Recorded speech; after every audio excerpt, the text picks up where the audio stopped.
As you drive down the streets of Milwaukee, take a closer look. But sometimes it starts right under our nose. Children being bought and sold against their will.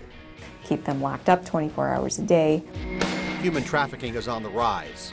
In Milwaukee, it's a big problem and it's a growing problem. And now some brave women are coming forward with their personal stories of sexual violence. Rachel Monaco Wilcox is a lawyer and assistant professor at Mount Mary College. It is her mission to bring more attention to the issue of human trafficking in Milwaukee. They get fed what the traffickers want to feed them, and they're never allowed any freedom. Most of the time, those victims are sold for sex. In extreme cases, 20, 30, 40 men a day. The younger the girl, the higher the price. The local headlines are out there. Pimp to plead guilty to federal sex trafficking charges. Teen possibly involved in human trafficking.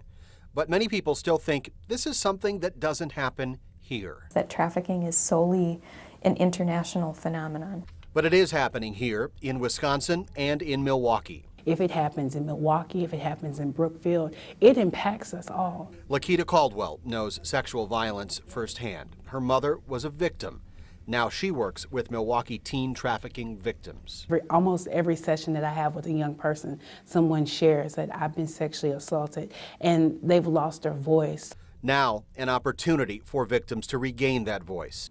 Through the violent music, empty apartments, sun kisses windy city sky, stretches to loud bullets hitting flesh, and mama's hunger has stopped. Lakita and others are putting their thoughts into words, thanks to the Voices and Faces workshop at Mount Mary. A lot of the people who go through it, they feel like it's their fault, and it's not their fault. The workshop offers victims a chance to share their stories through poetry and prose.